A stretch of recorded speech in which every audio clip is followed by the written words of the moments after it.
Bien, muchísimas gracias por continuar con nosotros. Tengan muy buenos días. El sol ya comienza de nuevo a brillar, ¿verdad? Después de lo que hemos tenido en las últimas horas. Constantes lluvias, cielos opacos y este sistema que ha estado desde luego golpeando fuertemente nuestro territorio con intensas lluvias. Gracias a Dios pues ya tenemos bastante despejado, o al menos eso es lo que se espera para las próximas horas de acuerdo al informe que dicen los especialistas. Quiero aprovechar, enviar un saludo muy especial a mi querida madre. Este día está de manteles largos, cumpliendo sus 89 años. Así es que, madrecita, a nombre de todos los que te queremos muchísimo, te deseo un fuerte abrazo, que Dios te bendiga y gracias por tu amor hacia nosotros. Vamos de inmediato, como siempre, a ofertarles a ustedes temáticas muy importantes. Creo que sumado al tema que este día hemos diseñado para conocer un poco la plataforma en la cual sectores de la vida social y sindical estarían el próximo fin de semana llevando a cabo una marcha para demandar, digamos, medidas justas, especialmente en el tema de salarios, en el tema de presupuesto. El día de ayer también cabe resaltar el juzgado segundo de instrucción de San Salvador decretó difusión roja para el expresidente Alfredo Cristiani y también al exdiputado Rodolfo Parker, así como también a otros involucrados en el caso conocido como masacre de la UCA. Un tema muy importante que también vamos a aprovechar con nuestro invitado este día a abordarlo, no sin antes también el tema que mencionaba anteriormente. Veamos a continuación el siguiente preámbulo.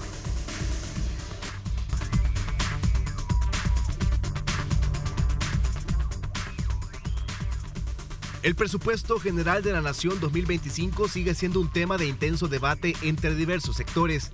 Desde su presentación ha generado opiniones encontradas, con elogios por parte del oficialismo y críticas desde sectores sociales y económicos. Por un lado, voceros oficialistas destacan que el presupuesto no requerirá endeudamiento para gasto corriente, marcando un hito como el primer presupuesto completamente financiado en décadas. Sin embargo, economistas y organizaciones sociales han cuestionado los recortes en áreas fundamentales como salud y educación. Según cifras oficiales, el presupuesto para el año fiscal 2025 asciende a 9.663 millones, lo que representa una reducción de 970 millones respecto al cierre estimado para el 2024. Entre las áreas más afectadas se encuentran salud, con una reducción de 34 millones, y educación, con un recorte de 92 millones. Otro punto controversial es el congelamiento del escalafón salarial para los profesionales de ambos sectores. Mientras algunos consideran que el sistema necesita reformas, otros señalan que esta decisión solo empeorará la situación de los empleados públicos. Además, el anteproyecto contempla la eliminación de 3.727 plazas en 42 instituciones de salud, afectando principalmente a personal técnico, incluidos médicos y enfermeras. Estas medidas han provocado un creciente descontento social. Organizaciones de médicos y docentes han convocado a una segunda marcha para manifestarse en contra de los recortes y el congelamiento del escalafón. Para un análisis profundo de este tema y sus implicaciones, no se pierda la entrevista en Diálogo 21 con Ernesto López. Reportó Jonathan Cortés.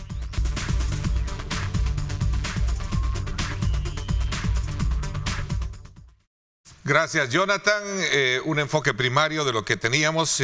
Quiero darle la más cordial bienvenida a Walter Raudales, periodista, escritor y conocedor de temas de país. Walter, gracias. ¿Cómo estás? Bienvenido. Bastante bien, Ernesto. Qué gusto estar contigo acá de nuevo. Gracias. Walter, decía en primera instancia hacer un abordaje desde tu perspectiva sobre aquellos aspectos que fundamentan la iniciativa de muchos sectores que buscan participar en una marcha el próximo fin de semana, el próximo sábado. Sí. Lo cierto es que no puedo pasar por alto también conocer tu punto de vista con relación a esta decisión del juzgado segundo de instrucción de San Salvador, que desde luego giró ya, ha enviado a juicio a altos mandos y militares acusados en el caso Jesuitos, entre ellos Alfredo Cristiani y también el exdiputado Rodolfo Parker, donde la figura que se habla precisamente de fraude procesal y encubrimiento personal, actos de terrorismo y otros que están, el delito de asesinato, entre otros que ahí se maneja. Cuéntame un poquito, ¿cuál es tu impresión de esta decisión judicial? Bueno, la primera impresión es que, bueno, ojalá se llegue algún día a saber la completa verdad en este caso, desde los intelectuales hasta los materiales. Recuerdo que ya hubo un juicio sobre autores materiales, está bastante, digamos, escriturado y bastante sabido cómo fue el procedimiento militar, cómo fue la ejecución. Incluso hay otro proceso internacional que se está llevando en España, donde también se han aclarado muchas cosas, pero la verdad tiene que prevalecer en este caso, sobre todo lo que originó y lo que causó eso. Hay una frase que dice que el mismo odio que mató a Romero es el mismo odio que mató a los jesuitas. Y creo que este juicio ojalá dé pistas y dé más elementos para conocer la totalidad de esa verdad. Porque sobre la base de esa verdad es que procede el perdón. Había que escuchar también actualmente a los jesuitas qué opinión tienen sobre este caso. Independientemente de las motivaciones actuales para abrir este nuevo caso, y llegar hasta lo que se llama autores intelectuales, independientemente de las motivaciones, creo que es válido, es bueno que se sepa, digamos, la verdad completa. En este caso, sí quisiera yo decir algo. En el caso que se está llevando en España, Estados Unidos extraditó, acuérdate, a uno de los militares, Montano, el general Rolando Montano, si no me equivoco. Entonces habría que esperar también en su momento que el actual gobierno, digamos, apoye también las gestiones que se den en el caso que se está llevando también en España, ¿verdad? Ese sería también interesante y una muestra de que se busca la verdad en este caso y no una utilización política del mismo. Pero bueno, te recuerdo que los jesuitas, la mayoría fueron mis maestros, aparte también mis compañeros ex jesuitas, fuimos alumnos de ellos, mi generación, y nos golpeó profundamente. Y siempre nos hemos preguntado sobre esto, es decir, una masacre de lesa humanidad tan cruel. Mirad cómo llegamos hasta esos momentos y nos sigue doliendo y nos sigue impactando. Saber la verdad, yo creo que va a ser un enorme alivio en este caso. Ok. Sí. Bueno, era interesante conocer tu punto de vista. Obviamente vamos a esperar cuál va a ser el curso que va a seguir este tema. Regresamos al tema. Representantes del Movimiento para la Defensa, creo que se conoce, de los derechos de la clase trabajadora, están próximos a llevar a cabo el sábado una nueva marcha en la que sin duda alguna el principal motivación está desde luego digamos como demandar cumplimientos más justos dentro del concepto de presupuesto general de la nación y otros aspectos. Sí, mira, es interesante lo que va a suceder este sábado 23 porque todos los sectores, ¿verdad?, desde que inició el anuncio de este presupuesto completamente injusto, un presupuesto completamente desbalanceado, afectado a lo social, hubo una expresión de rechazo, repudio, independientemente del escalafón, aparte de todo lo que viene. Viene una marcha que se ha llamado la Marcha de la Dignidad, donde estamos todo el movimiento social, donde estamos todos los sectores. Es una marcha abierta, no es una marcha cerrada, no es una marcha que convoca uno o convoca el otro, es una marcha donde todo el movimiento social está convocando, donde todo el movimiento social se está expresando y vale la pena ver cuáles son esas reivindicaciones.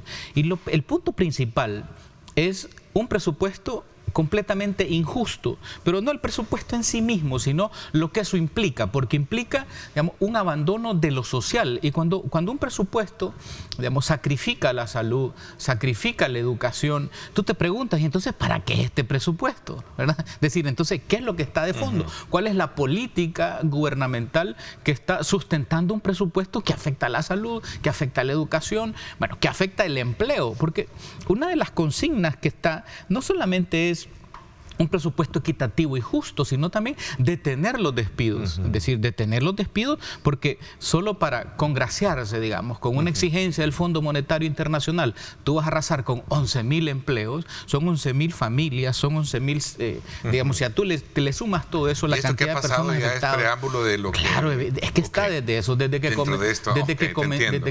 comenzó a esto de cultura, que me contaron que no son 600 los despedidos, que son casi 900 hasta el momento. Eso implica desempleo. Desempleo es hambre, es pobreza, es una situación, digamos, de carencia. Y entonces, cuando tú ves eso en general, ves también la situación de los vendedores, bueno, los ambulantes, ves también la situación del desempleo, ves la situación de la pobreza, ves la situación de que la economía no arranca, la economía no despega, que no hay inversión extranjera, y ves aquello atorado y la situación del país, y bueno, y encima de eso, tú le aplicas un presupuesto completamente cero social. Entonces te preguntas qué es lo que viene y qué es lo que va a pasar, porque esa es la pregunta. Entonces la marcha es para decirle al gobierno, se está equivocando, está llevando usted a este país a un despeñadero, porque un gobierno no puede olvidar lo social. Lo social tiene que ser una política fundamental, una política, digamos, que sea una columna vertebral del quehacer de un Estado, porque el Estado lo que tiene que promover es el bienestar de la población. Entonces, en ese sentido, a mí me llama mucho la atención, fíjate, lo que está pasando. Y gracias por la pregunta de la marcha, porque invitar a toda la gente que se siente afectada, mira, evidentemente también incluye todo lo del movimiento de víctimas del régimen que también están convocando. Es decir, no eso, pero este son como una especie también, perdón el término, si esto es la segunda especie de marcha blanca, ¿no? Sí, se le ha llamado marcha blanca en la lógica, digamos, de diferenciarla, ¿verdad?, del resto de marchas. Es una marcha donde, digamos, vamos a confluir los distintos sectores que de alguna manera queremos ir a expresar, ¿verdad?, nuestra voz y a expresar también nuestra situación de desencanto y descontento como están caminando las cosas. ¿Qué impacto tiene esto frente a una realidad, digamos, adversa, sobre todo cuando hay denuncias de intimidación y otros aspectos para los organizadores? Bueno, fíjate que es bien interesante porque ante la primera marcha, el gobierno reacciona despidiendo a los que marchaban y son empleados públicos. Evidentemente, alguien va a cuidar su empleo y eso genera miedo, genera temor, ¿verdad? Pero en las familias, o sea, que no están empleados, en las familias que no son dependientes del gobierno, genera indignación. Entonces, lo que genera miedo por un lado te genera indignación. Lo que está de fondo aquí, Ernesto, y me gustaría a mí profundizarlo, es que fíjate que el relato de este gobierno que se ha dado a conocer como el gobierno más cool del mundo, ese relato está agrietado. Ese relato, digamos, se está llenando de fisuras. Yo me lo imagino como una represa que tiene el Gran Muro, ¿no? Y ese muro tiene fisuras. El relato del gobierno, que todas las cosas están bien aquí, tiene fisuras. Y no hay lugar donde vaya. Mira lo de Costa Rica. No hay lugar donde vaya donde no le salgan esas fisuras, esas grietas, esas protestas, esos desencantos, esa no credibilidad. Entonces, desde mi punto de vista, el discurso de los logros de un nuevo país está agrietado. Ok, vamos a hablar. Ese es un punto de lo que yo quisiera Si quieres, entramos un poquito más de lleno en otros aspectos elementales. Sí, claro. Que tiene que ver con el costo de la vida. Por supuesto. ¿Verdad? Y sobre todo también en el contexto de lo que pasa en el campo político en nuestro país. Sí, voy a hacer una pausa, no me cambien. Nuestros amigos, manténganse pendientes. Vamos a, desde luego, una pausa y regresamos con más.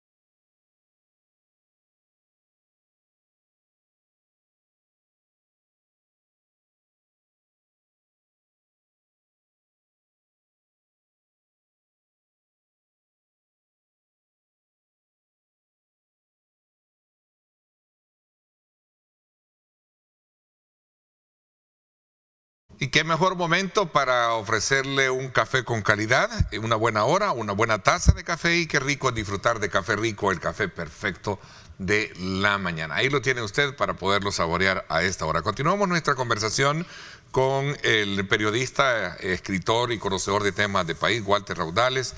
Walter, este tema relacionado con toda el aura de necesidades que se ven en el contexto de una realidad política, como tú bien sitúas el caso de negociaciones posibles y su impacto que se tengan con organismos financieros, también traza un eje importante que es precisamente el costo de la vida, ¿no? Claro. General. Es que lo que ha sucedido, Ernesto, es que tenemos como dos El Salvador. El Salvador ese virtual, de que todo está bien, y ese Salvador real.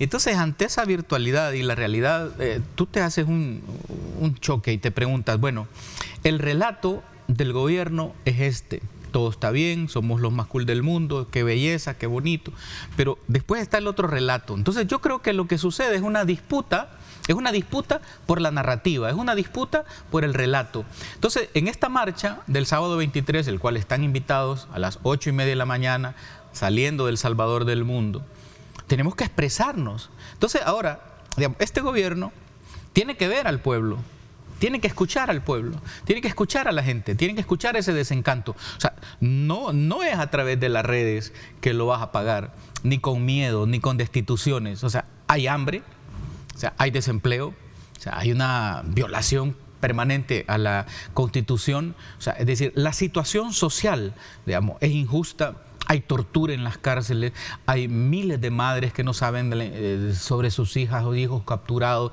Es decir, la situación no está bien. Entonces, ante esa situación no está bien, o sea, la única expresión que le queda a la gente es hacerse oír. Y una de las consignas es precisamente eso: no más desempleo, no más destituciones. Otra es, bueno, cumpla con lo que ya está, el escalafón, ¿no?, para salud y para educación. Haga un presupuesto injusto. Mira, a mí me llama la atención, Ernesto, y lo quiero expresar con cierta indignación.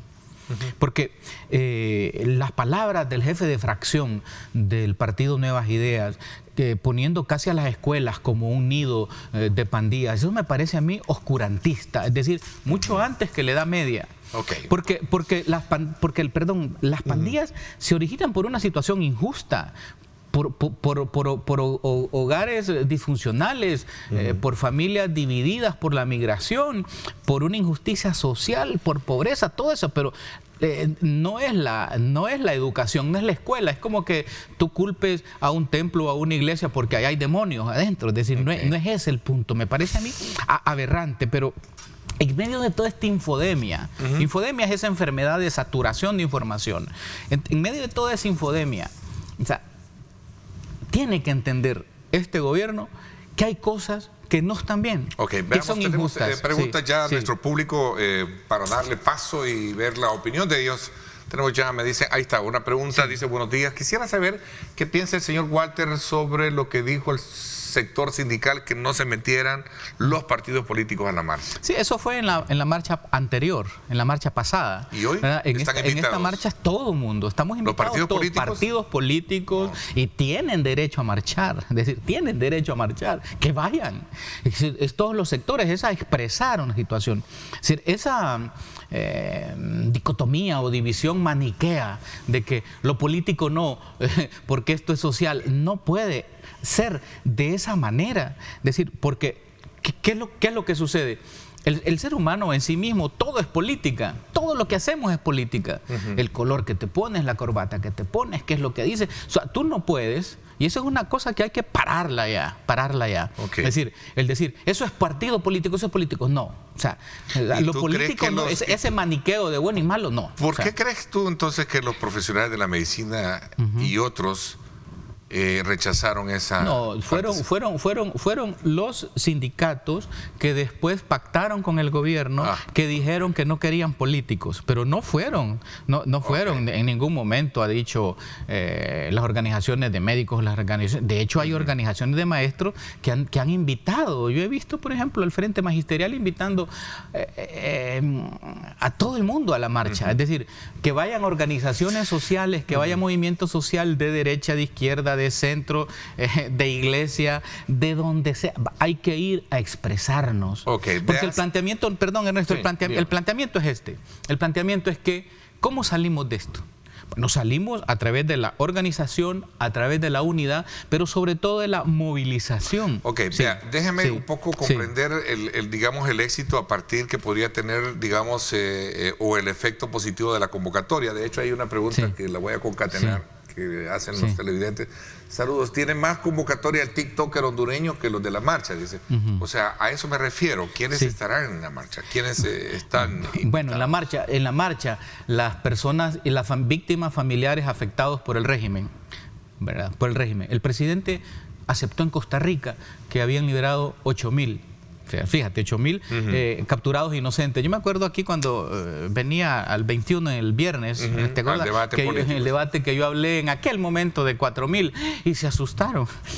Mira, el presidente ha aceptado 8.000, pero yo te aseguro que pasan de más de los 20.000 inocentes, te lo aseguro, y se va a saber en su momento. Aceptar eso es aceptar que hay esa cantidad enorme de familias indignadas, molestas, porque no saben nada de su hijo, no tienen información. ¿Por qué? Porque es un régimen de excepción violatorio de tus derechos humanos más elementales. Entonces tú no puedes tener, digamos, una seguridad atropellando completamente la democracia. Me encantó, solo cierro, me encantó un editorial del periódico La Nación de Costa Rica. Dice: seguridad con democracia. Ahí está el kit de la cuestión. Veamos, ¿es necesario ese mecanismo de marcha para presionar al gobierno? ¿Por qué durante los 10 años del FPLN no se dio nada al respecto, creo que dice? Bueno, siempre se dio y siempre se ha dado, ¿verdad? Yo recuerdo ver marchas del movimiento de policías, ¿verdad? Y yendo a Casa Presidencial. Y recuerdo las marchas, o sea, esa expresión ciudadana de la movilización social y de la calle es un recurso permanente y que tiene que usarse, porque se están queriendo cerrar todos los espacios. Aquí me están aclarando algunos, no sé si es cierto, en las preguntas. El Colegio Médico en su momento se pronunció porque se despolitizara la marcha y que no hubiesen partidos políticos ni dirigentes del pasado, dice. Bueno, es que la primera marcha, Ernesto, surgió como una expresión en el momento del escalafón, ¿verdad? Pero cuando el sindicato del sindicato de los maestros, ¿verdad?, hacen el pacto, ¿verdad?, que no sé cómo ha quedado. Yo no sé si al final los engañaron o los timaron, pero no sé cómo ha quedado lo del escalafón, ¿verdad? Tendrían que informar, pero si siguen en reuniones, pues ahí van a estar en reuniones. Pero cuando ellos traicionan, digamos, al movimiento magisterial, ahí se da esa cuestión. Pero no tiene que haber una división entre lo político, lo social, lo cultural, porque digamos, el médico pasa hambre, pero también, o tiene malos salarios, pero también los profesores, pero también todos los ciudadanos. Es decir, es un problema nacional. Yo lo que quiero explicarte es esto. Es decir, la Constitución te establece que tú llegas por los partidos políticos, entonces ¿por qué los vas a peyorizar? Los partidos políticos son una expresión, yo no los estoy defendiendo. Están equivocados entonces estos dirigentes que en algún momento hicieron ese rechazo. Es que mira, es que el error parte de un asunto de cosmovisión. Si por muchos años, por mucho tiempo y por muchos millones que le meten en redes te están diciendo lo político es malo, los partidos políticos son malos, los partidos políticos son corruptos, ¿verdad? Esa es como una estrategia, ¿verdad?, comunicacional, ¿verdad?, para después aparecer y decir, aquí somos nosotros la diferencia, no somos como esos de antes partidos políticos. No. El ser humano en sí mismo es político. Es decir, todas tus acciones son políticas, ¿verdad? Si tú te vas a un lugar o te vas a otro, si tú te vistes de esta manera o te vistes de otra, si tú dices esto o dices lo otro, todas tus acciones, el ser humano es un ser politicón, así, ¿verdad? Entonces, según pues la cultura griega, tú no puedes estar exento de eso. Lo que yo estoy apelando es que esa dicotomía, ¿verdad?, ese comportamiento maniqueo de bueno, malo, político, social, eso, Ernesto, no puede ser. Tengo una última pregunta que viene a coronar un poco el énfasis de lo que hemos estado hablando, particularmente porque hay una, se le llama una especie de agenda, ¿verdad?, de demanda que acompaña precisamente este movimiento que va a llevar a cabo la marcha. ¿Qué pasaría? En primer lugar, si hay una especie de apertura de mesa de diálogo. ¿Están dispuestos como sectores, crees tú? La mesa de diálogo es una trampa. Entonces, es una trampa, no es mesa de diálogo. Entonces, ¿en qué consiste la marcha? La marcha consiste en que el gobierno retroceda, en que el gobierno retroceda y haga un verdadero presupuesto pensando en la gente. No diálogo, no quieren mesa, no quieren sentarse a dialogar. ¿Y qué vas a ir a dialogar si es que ellos tienen la decisión, Ernesto? Si lo que se le está diciendo es, mire, es injusto que le quite a salud, es injusto que te den una cita para 1 año y medio, es injusto que no arreglen las escuelas, es injusto, o sea, ¿y qué tiene que hacer el gobierno? Retroceder. El gobierno tiene que retroceder. Y si no retrocede, las marchas crecen. ¿Verdad? Las marchas crecen, porque las mesas de diálogo son trampas para ganar tiempo, ¿entiendes? Para ganar tiempo y el gobierno salir con las suyas. ¿Qué es lo que pasa? A nivel de conclusión. A nivel de conclusión. Primero, que el discurso gubernamental de que este es el país más cool está agrietado. O sea, la disputa por el relato ya se le rompió, ¿verdad? Aquí hay bastante gente muy descontenta y que ha pasado al repudio. Cuando la gente decide ir a una marcha, a una segunda marcha, ¿verdad? Es porque pasó del desencanto al repudio. En eso estamos. Entonces vamos a marchar todos este sábado. Te agradezco muchísimo el que nos hayas acompañado esta mañana. Y conocer desde tu perspectiva, desde tu punto de vista, puntualmente lo que hemos abordado esta mañana y que tiene que ver con ese juego que tienen los movimientos que van a marchar el próximo sábado, como tú lo planteas, y bajo qué, desde luego, primicia en términos de temas. Gracias. Y por supuesto el tema de los jesuitas, que aproveché de abordarlo contigo porque sabía que estamos a la orden, Ernesto. Con el tema. Te agradezco muchísimo. Gracias a ti. Gracias. Vámonos a la pausa y luego regresamos para conocer otro tema importante, el objetivo de la Defensoría del Consumidor en cuanto a planes de cara a lo que viene ya ese periodo vacacional, digo, de fin de año, mejor dicho, y cómo estará trabajando la Defensoría en pro de la población. Vamos a la pausa y regresamos con más. No nos cambien.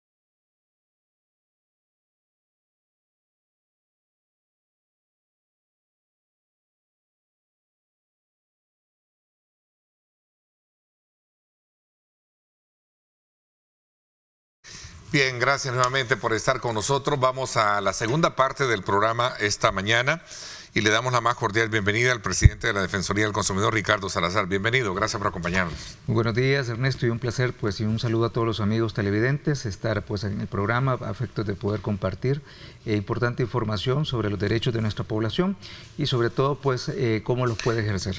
Así es, y sobre todo también porque estamos a las puertas de entrar a periodos ya de fin de año, donde hay mucho, pero mucho movimiento comercial y por supuesto el trabajo de ustedes está siempre a través de programas como este de la Defensoría Novembrina que iniciaron en el oriente del país, ¿no? Correcto. Y otros que seguramente estarán preparándose de cara a estas fiestas. Es muy importante, como bien lo mencionas, Ernesto, de que el país justamente está ya en el cierre del año y hay una importante actividad comercial en la cual, pues, en algunos puntos, pues, hay que destacar.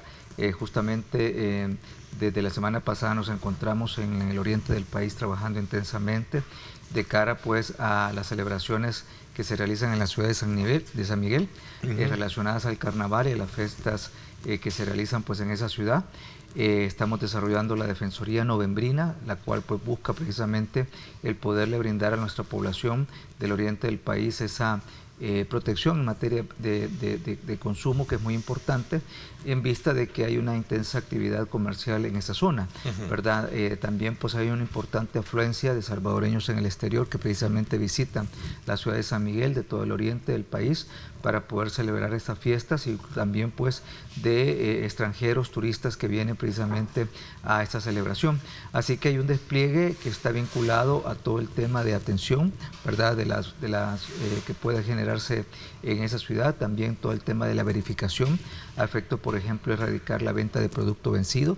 Este es un tema muy importante que en los diferentes restaurantes, comercios en los cuales se dedican a la preparación de alimentos, estamos pues realizando las verificaciones respectivas, y qué decir también de un trabajo en el cual pues es muy clave a efectos de que la población pueda también, ante cualquier situación, cualquier tipo de denuncia que se pueda presentar de algún cobro indebido, de alguna mala calidad del producto, alguna falta de garantía, pues lo pueda precisamente presentar a nuestra institución.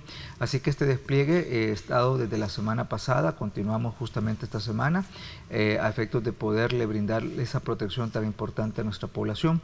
Y justamente también te mencionaba, Ernesto, que ya la próxima semana pasamos también a, con mayor intensidad también el trabajo a nivel nacional de la celebración del Viernes Negro, que es otra importante otra fecha actividad. También que se dispara mucho el movimiento. Mucho el movimiento, ¿verdad? Por el tema de que los comercios brindan una serie de ofertas, ¿verdad? Ese es un tema en el cual nosotros hoy en día le prestamos mucha atención. ¿Y qué experiencias han sacado? Perdona, Ricardo, que te interrumpa, pero voy a correr por cuestiones de tiempo. ¿Qué experiencias han sacado para poder de alguna manera satisfacer la necesidad de cumplir, pero en primer lugar, la misión de ustedes, que es velar precisamente porque los precios, o sea, sea justo para la población? Es muy importante, en primer lugar, el tema de la información, que el consumidor esté debidamente informado, que conozca cuáles son los términos o las condiciones, o si existe alguna restricción en materia de oferta.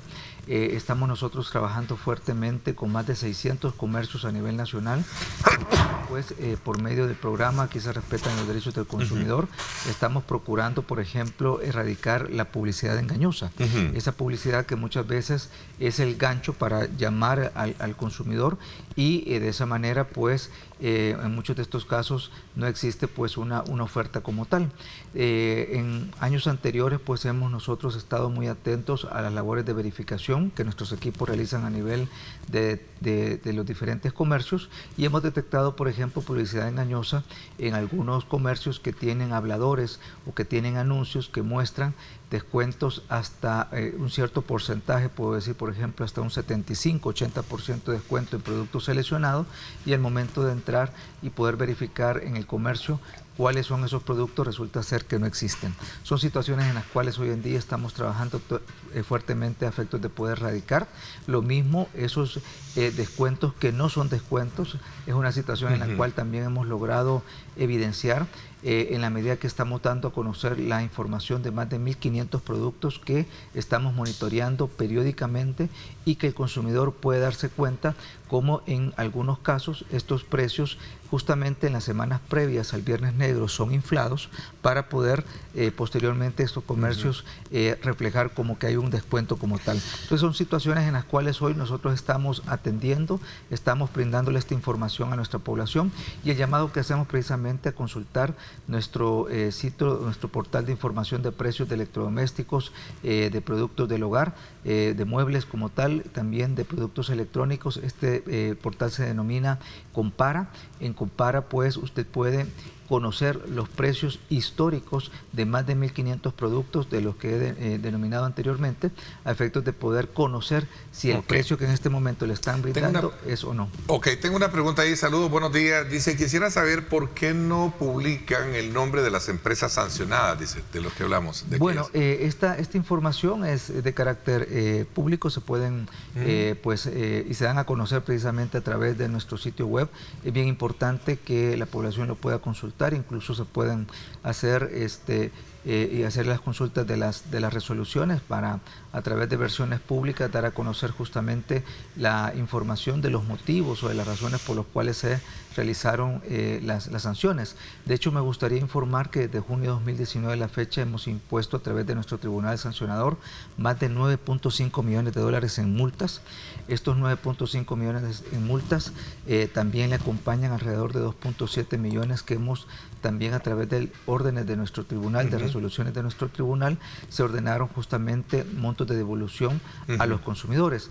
Así y es público esto, es decir, ahí aparece el nombre de la Digo información. esto por el hecho, no es para hacer, pero lo cierto es que a veces la población quiere saber realmente si ha funcionado una denuncia Correcto. que se ha puesto, ¿no? No, es muy importante esto. De hecho, un buen porcentaje de los casos que atendemos, la población se motiva y está interesada precisamente a iniciar este tipo de procesos porque desea pues que esta situación se le pone un freno, se le pone un alto, y así como ellos pudieron haber sido afectados, también a otros Claro, y sentar un precedente, Correcto. porque la idea es evitar que este tipo de abusos se den por las causales que sean. No tengo otra pregunta ahí que va casi concatenada a la anterior. Buenos días, ¿cuántos casos ha tramitado la Defensoría y cuántos de esos han sido resueltos, por ejemplo? Bueno, muy importante la pregunta en vista de que a la fecha ya llevamos solamente este año alrededor de 118,000 casos que hemos atendido, de los cuales pues más de 92,000 han sido asesorías, un poco más de 25,000 han sido pues denuncias, y es muy importante señalar que hemos logrado una recuperación en más de 34,000 casos, más de 34,000 casos que hemos logrado solamente este año, una devolución importante, una devolución 34,000 casos resueltos a favor de los consumidores, con montos de devolución que totalizan alrededor de 32.2 millones de dólares. 32 millones han sido... Correcto, que han sido precisamente devueltos, entre los cuales pues me gustaría señalar el tema en materia inmobiliaria, pues un poco más de 19.6 millones de dólares que hemos devuelto alrededor de 2.682 familias. En muchos de estos casos tenemos incumplimientos de contrato por parte de los desarrolladores inmobiliarios, en tanto que no les han entregado sus títulos de propiedad. En materia financiera hemos logrado recuperar 8.8 millones de dólares a favor de 12.656 consumidores. Acá pues resalta pues el tema de los cargos, cobros o comisiones que han sido cobrados de manera indebida, en el que pues ha sido pues el principal motivo de recuperación. Y qué decir en materia de turismo, que hemos logrado una recuperación de 953,000 dólares a más de 529 beneficiarios, en el cual pues hemos logrado el ejercicio del derecho a retracto al desistimiento. Ok, tengo otra pregunta ahí. Saludos. ¿Por qué se tardan tanto tiempo para resolver un caso, dice? Bueno, tenemos casos que son resueltos. ¿Hay algún parámetro, proceso para medir? Sí, la ley pues establece unos tiempos procesales, ¿verdad? Pero lo cierto es que tenemos casos que del 100% de todos los casos que nosotros tramitamos, el 70% corresponde precisamente a la fase de avenimiento. Esta es una base en la cual pues es prácticamente en muchos de estos casos inmediatos, con tiempos que pueden ser de horas, justamente el mismo día, o días que pueden andar rondando alrededor de los 5 días hábiles. Pero ya en los casos en los cuales estamos hablando de cerca de un 20% pasan a la fase de conciliación, estos pueden estar rondando alrededor de las 2 semanas en cuanto a los tiempos de resolución. Y aquellos que van al tribunal sancionador, pues estamos hablando de un periodo un poco más largo. Pero lo cierto es que estamos nosotros trabajando de manera intensa a efectos de poder reducir los tiempos y sobre todo evitar que estas problemáticas se estén generando en el mercado. Ok, tengo otra pregunta. Saludos, Ernesto, también para tu invitado. ¿Hay una defensa institucional a favor del proveedor en detrimento del consumidor? Pregunta. No, no lo hay. Realmente la Defensoría del Consumidor está haciendo una labor pro consumidor a efectos de poder tutelar los derechos de nuestra población, y en función de eso pues nos encontramos trabajando. Ok, motivos de consultas y denuncias, y inspecciones y vigilancia. Es interesante que conozcamos hoy en el contexto también de la situación de precios, cómo están hoy con la, digamos, la presencia de un centro de abasto, ¿verdad?, de mayoreo, y también el tema de agromercado. Creo que vamos a darle un repaso también a este otro tema. Gracias por estar con nosotros. 7:46. Regresamos con más.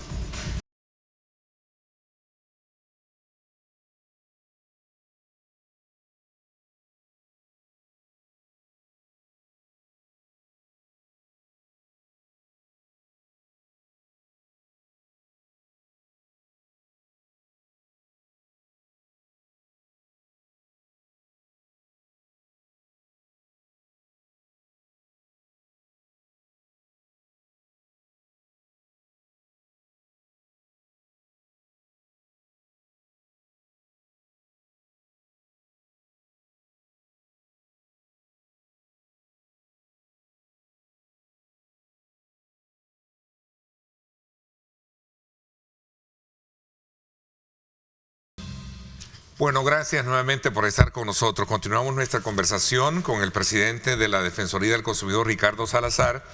Y qué bueno hacer una, digamos, balance de las actividades que se han hecho en los últimos días, como parte también de los preparativos previos al cierre del año, y sobre todo también de ese rol importante que tiene que ver en la supervisión y la respuesta misma que da a la población ante cualquier tipo de denuncia. Para cerrar un poco el ciclo y entrar ahí a hablar de los precios de los productos de la canasta básica y particularmente con énfasis al tema del impacto que ha tenido el caso de los agromercados, la central de abasto y otros, quisiera que cerráramos un poco el ciclo de lo que se presta para para estos días. Claro, es muy importante señalar, Ernesto, que los mecanismos no presenciales, los mecanismos virtuales han sido precisamente un elemento fundamental para poder ampliar el campo de actuación de la Defensoría a través del acercamiento de nuestros servicios. Hoy en día pues estamos hablando que alrededor de un 60% de todas nuestras atenciones, reitero, más de 118.000 que hemos brindado a la fecha, se han brindado a través de mecanismos no presenciales. Me estoy refiriendo al WhatsApp, me estoy refiriendo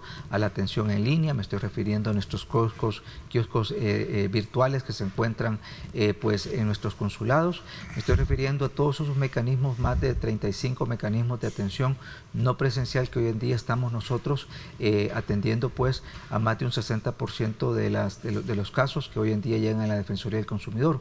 Así que el llamado que hacemos a la población es, por ejemplo, a llamar a nuestro 910, que es nuestro centro de atención de llamadas, igualmente a nuestro WhatsApp 7844-1482. El WhatsApp es un mecanismo muy importante que hoy en día tenemos personas que, por ejemplo, nos escriben por un tema de algún asesoramiento en materia financiera, en el tema de sobreendeudamiento, en tema con pues cualquier tipo de proveedor. Por ejemplo, tenemos personas que en horas de la madrugada en un gimnasio ha existido un problema y ahí pues con el tema de alguna membresía, alguna compra que ellos han de servicio, pues de la contratación del servicio, mejor dicho, y ahí pues reciben la atención de la Defensoría. O personas que andan pues en el cine en horas ya nocturnas o se da alguna situación como tal, y frente a esto también nos escriben. Así que es muy variado los motivos, pero obviamente pues sobresalen los temas financieros, los temas en general de los servicios, temas de telecomunicaciones, temas vinculados a las casas comerciales, en el sector de energía eléctrica, en fin, los incumplimientos de contrato y cumplimiento de oferta es un elemento importante que la población le debe de prestar atención. Siempre lo decimos de esta manera, usted guarde la información vinculada pues a cualquier tipo de oferta que haya recibido, que se le haya brindado, para tener claridad cuál ha sido pues el ofrecimiento por parte del proveedor, y en el caso de realizar la contratación de algún servicio pues busque también tener el mecanismo por medio del cual se pueda constatar cuáles son los elementos a los cuales se ha comprometido el proveedor a brindarle el servicio.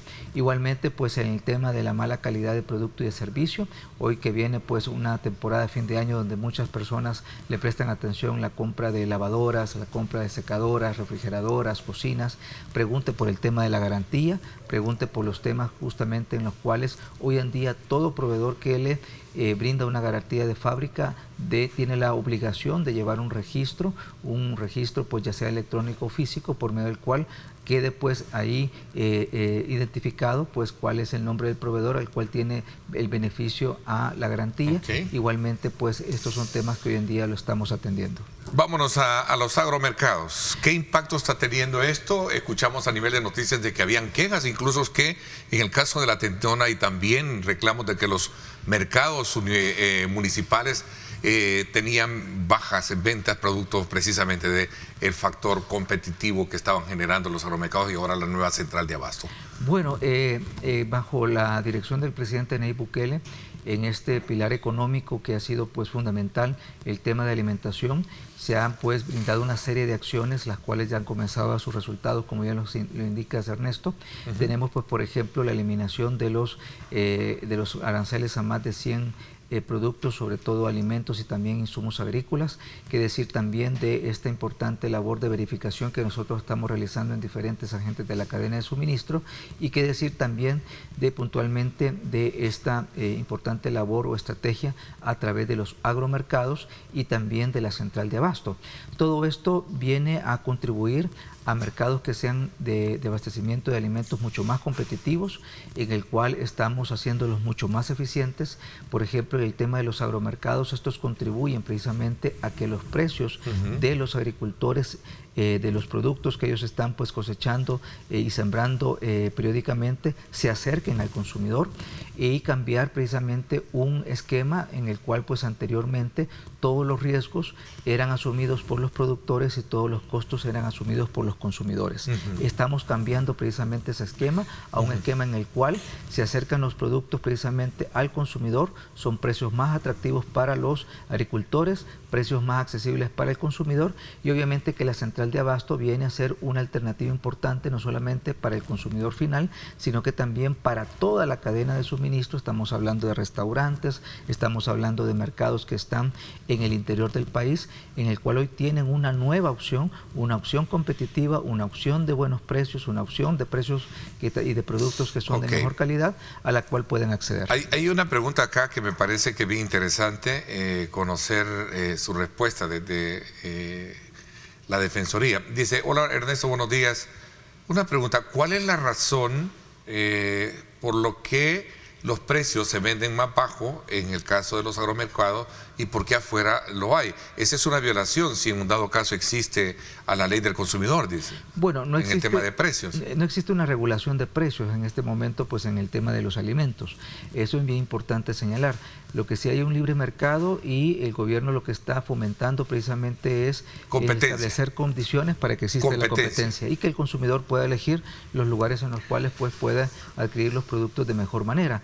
Ahora bien, ¿por qué los agromercados sus precios son menores a los de otros puntos a nivel nacional? Y tiene que ver justamente por el tema de que en los agromercados se reduce sustancialmente el término de la intermediación. Esa intermediación que en lo que era pues el mercado de alimentos en nuestro país, lo que tradicionalmente conocimos, podemos estar contando no menos de 5 intermediarios, ¿verdad? En toda esa cadena, desde la parte en la cual pues se cultivan los productos, el abastecimiento, el transporte, toda la logística como tal, la distribución mayorista y detallista. Estamos hablando de no menos de 5 intermediarios que obviamente en la medida que en los agromercados acercamos los productos de los agricultores o directamente de los importadores al consumidor final, tenemos importantes beneficios en cuanto a costos y en cuanto a beneficios a nuestra población. A ver, aquí preguntan, ¿son precios subsidiados a diferencia de los productores locales que no lo tienen, dice? No, bueno, el gobierno brinda un subsidio en general precisamente para todos los agricultores, ¿verdad? A través del bono agrícola. Pero estos productos pues prácticamente son directamente los importadores o los agricultores que los ofrecen a los consumidores finales. Otra pregunta es interesante. ¿Cuánto tiempo va a durar esto, Ernesto? Porque en su momento pueden creer que podemos creer que en el país todavía no se ha logrado reactivar el agro, dice. ¿Seguimos dependiendo de esos productos fuera o es producto local? Hay productos. Interesante. Sí, es importante señalar de que este desmontaje que vivió pues el sector agrícola fue una situación que vivió el país por décadas. Es a partir del gobierno del presidente Nayib Bukele que estamos pues precisamente reactivando todo el tema del sector agrícola, y justamente el mercado de abasto, ¿verdad? La central de abasto. Es importante señalar que prácticamente una 3/4 partes, pues un 75% de todo el abastecimiento es local.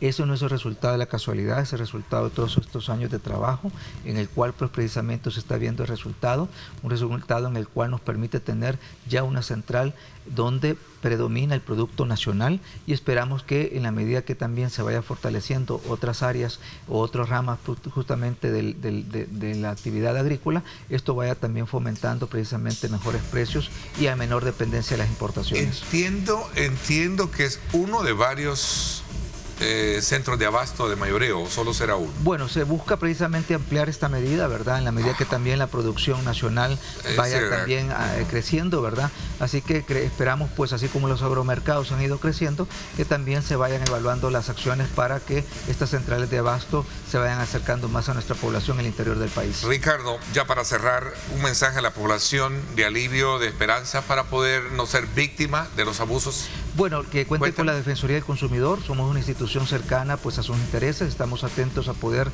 atender cualquier tipo de comunicación. Recuerde que ante la duda puede llamar a la Defensoría del Consumidor para realizar sus consultas, identificar algún indicio de incumplimiento de parte de nuestra ley. Estaremos atentos a poder tramitar su caso.